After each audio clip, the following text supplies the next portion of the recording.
Repeat after me. Today, I choose to let go. Today, I choose to let go of all the baggage, all the stress, all the worries, and all of the fears. Today, I choose to let go of all of the things that I cannot control. Do you know how much of our lives are spent worrying and stressing over things that we have absolutely no control over? They say the average person spends around 2 hours, more than 2 hours a day worrying, and up to 91% of those worries materialize into nothing. Today, I want to encourage you to get comfortable with the uncomfortable. Get comfortable with the unknown. Get comfortable not knowing what tomorrow brings. And get comfortable with not trying to control the outcome of every situation, which, to be honest, you likely have no control over anyway. Is that easier said than done? Yes, it is. Do I worry? Of course I do.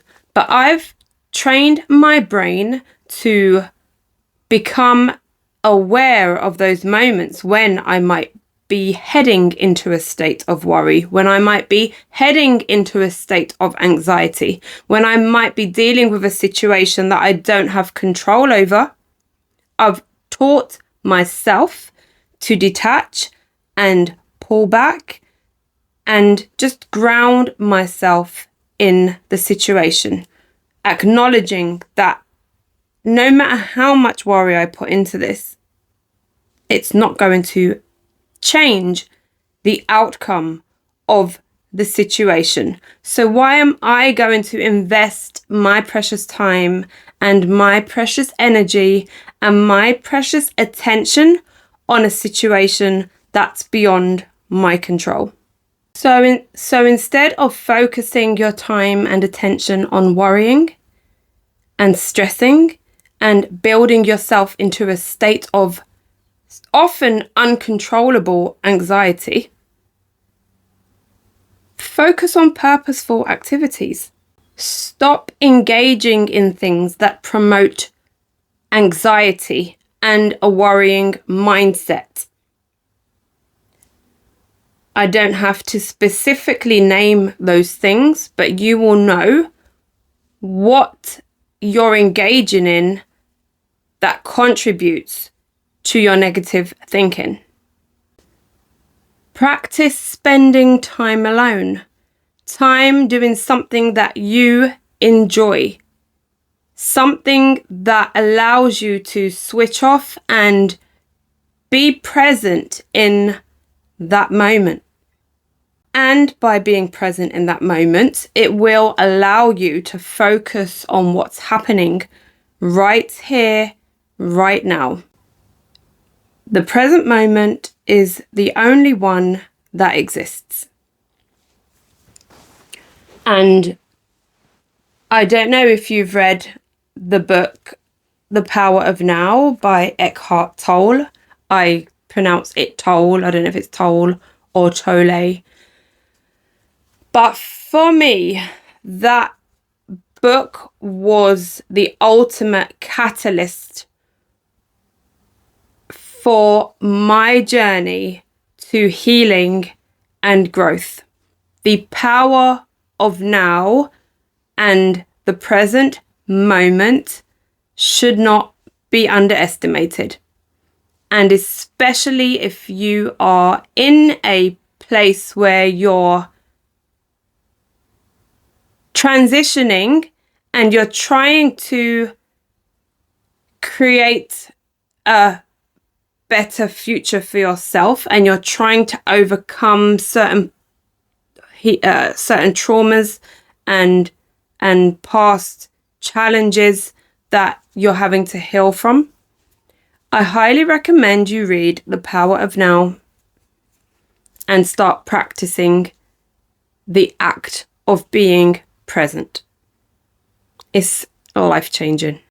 And this week I've been hearing it's all up to you.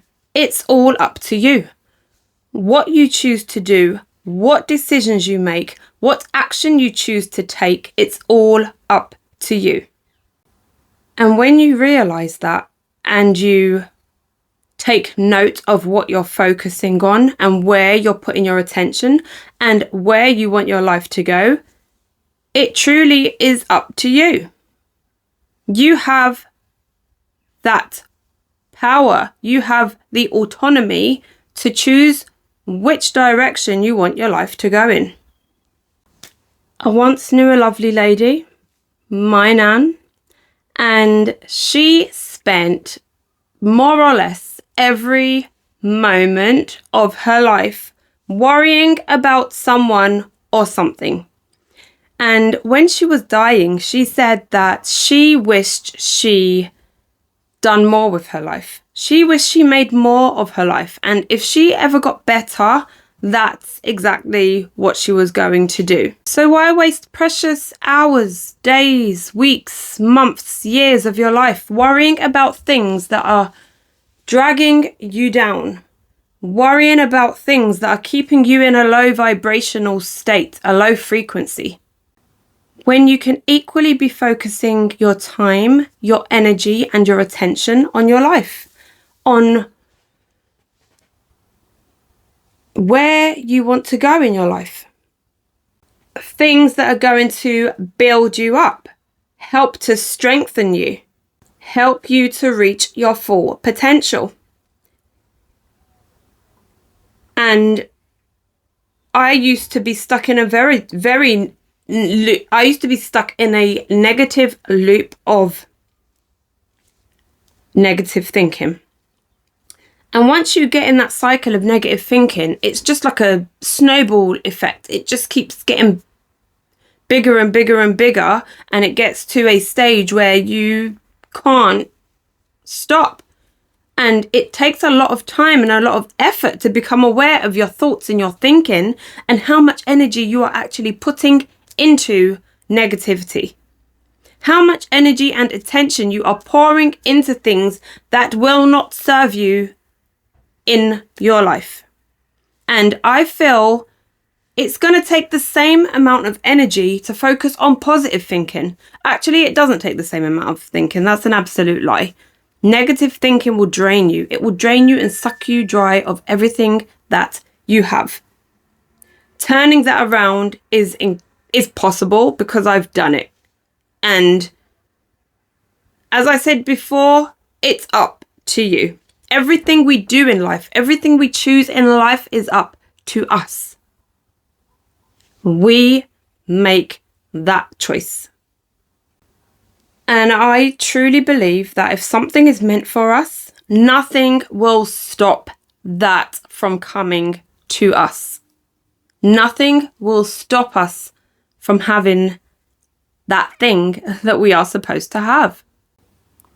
And equally, if it isn't meant for us and all you're experiencing is resistance and challenges, then just let it go. Let it go. Let it go and embrace what the changes can bring.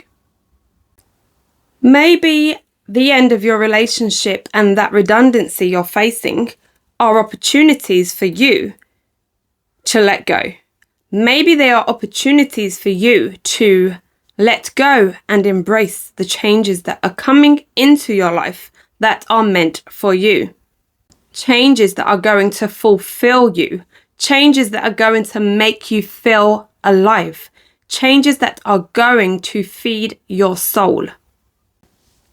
Detach from the outcome. Learn to flow with the river. Stop fighting against it. Stop trying to control every outcome and just allow life to flow through you. The day I decided to detach not from situations, I chose to detach from everything.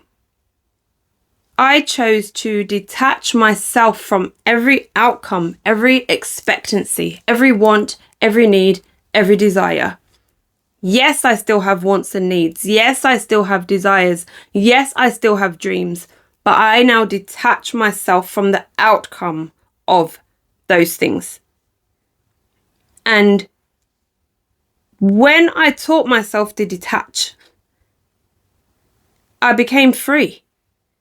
One thing you have to realize in life, you do not own anything. You do not own any situation. You do not own any of you own your possessions, but you can easily lose them. And you do not own the people in your life. And that includes your children, your partner. You get to experience these things. You do not get to own them. Everything in life is an experience. And when you choose to detach and you choose to let go, you're opening yourself up to receive so much more than what you are clinging onto. And this week, I heard someone say, I was watching somebody on YouTube, I can't remember who it was, but they said, God will not allow you to have anything that isn't meant for you. Think about it. Think about all the things you're holding on to in your life that aren't working out, that are causing you stress, that are causing you anxiety, pain, heartache. Think about all of those things that you will not let go of. Just think about all the things you're holding on to that you won't let go of. Why is that? Why will you not let go? And I don't know who this might help, but I feel compelled to say it anyway. A few years ago, I completely wrote off my life. I vividly remember telling myself that I had nothing left to live for and my only existence moving forward was for the sake of my kids. I felt I had exhausted all of my opportunities and all the blessings that had been shown to me, all the doorways and avenues I could have taken in the past. I felt I had exhausted every option. And during that time, I was facing challenge after challenge. I was waking up every day slaying dragons and demons. That's how it felt. And it was the lowest point of my life, and I just couldn't see a way out of it. I couldn't see how my life could possibly improve with what I was going through. And that's how I felt consciously in my mind. But subconsciously, something else was happening. And my higher self was pushing me to make positive changes that I don't think I was consciously aware of. I was just moving through, going through the motions, just surviving day by day. And during that time of feeling like my life had crumbled, I had nothing left to live for, I was essentially looking at a blank slate. I was lost. I didn't know who I was anymore. But yet, in those moments, I still chose to make positive decisions. I quit smoking, and I started smoking from the age of 12.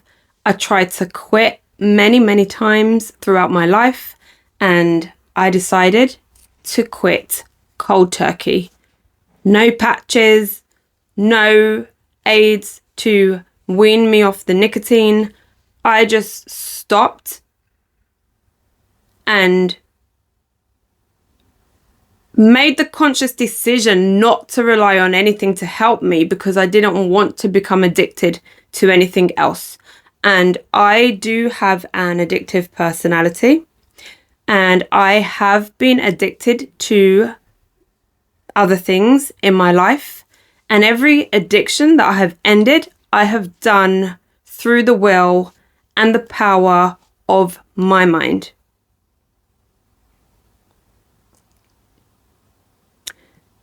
And that might not work for everybody, but I believed that I was stronger than my thoughts. I was stronger than my addiction.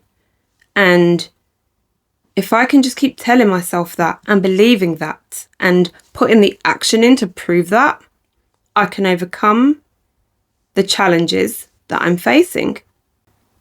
And during that time, I also enrolled at uni.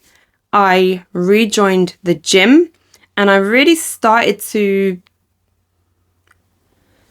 become more aware of what I was putting in my body in terms of nutrition, and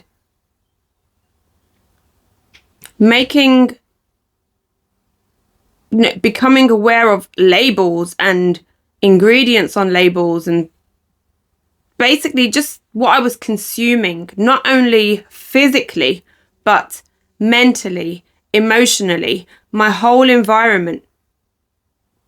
Everything was starting to take a turn. And at the time I couldn't see it, but now that I look back, all of those changes were preparing me for a new beginning.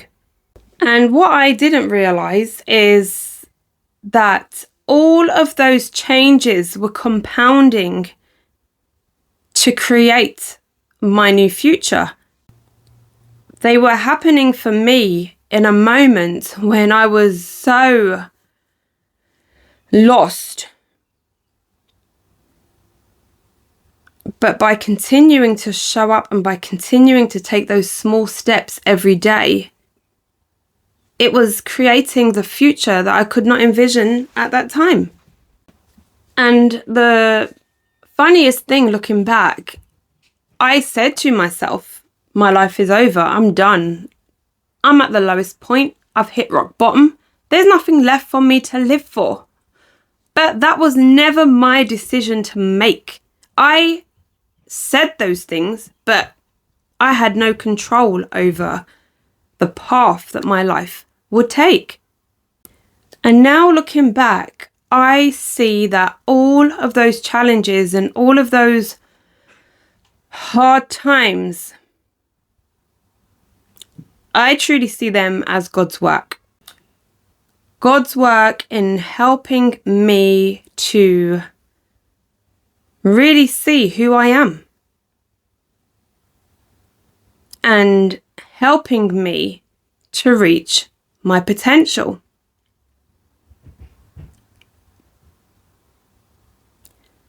And over the years, I often hear people saying, it's not happening to you, it's happening for you. And I've struggled to really understand what that means. Like, how can you go through so much, how can you go through so much heartache? How can you go through so much grief? How can you experience so many challenges in one life and say those things are happening for you? But ultimately, they are happening for you. They are happening for your highest good. And wherever you are in your life right now, whatever challenges you are experiencing, if you just keep showing up every single day, and if you just focus on the next step that you have to take, the next moment, Don't build yourself up into a state of anxiety, thinking too far in the future. Remain present. Remain focused on what is happening right here, right now. Is it something that I can control? Is this something that I can control with worry and anxiety? Learn to let go. Learn to detach. Learn to flow with the rhythm of your life. And now that I look back, my life started changing for me when I stopped trying to force it, when I let go of control, when I stopped trying to micromanage every aspect of my life. And over time, I started to trust myself. I started to trust my journey. And I started to believe in myself and started trusting myself enough to just keep moving anyway. And as I've said before, time doesn't stop. Time doesn't stop. If you have changes that you wish to make in your life, don't be afraid. Don't be afraid. You have nothing to worry about. If it's meant for you, it will be for you. Just trust yourself to make the decisions that are for your highest purpose. And whatever your situation may be right now, you have something within you that you can use for the benefit of your future self right now. And that something is the will, the want, and the desire to introduce positive actions and habits into your life. It doesn't have to cost a thing. You can start today completely free. Understand that you're no different to anybody else that you might be comparing yourself to. You're no different to anybody else that might seem as though they're living a life that you might dream of living yourself. The only difference is that they are putting in the action and they are making the changes that need to be made in order to live the life that they are living. All it takes is for you to want it. So what is one action that you can take today? One small and simple action that you can take today to start shifting your mindset away from worry and negativity. It doesn't have to be big and grand. It can be something small, something so small that only you know you're doing it. But that small something is something that you will be able to build on at your own pace and in your own time. And just like I've said previously, those small changes compound and they continue to build up into something that you might not recognize in the moment. You might not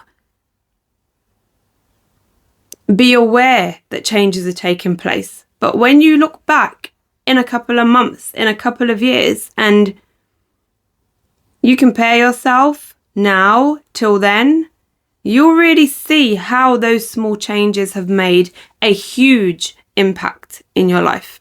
So as I've been hearing all of this week, it's up to you. It's up to you. My question is, how much do you really want it? So that's all from me this week. I will be back with another episode of Sunday Tea next Sunday. See you then and take care. Bye.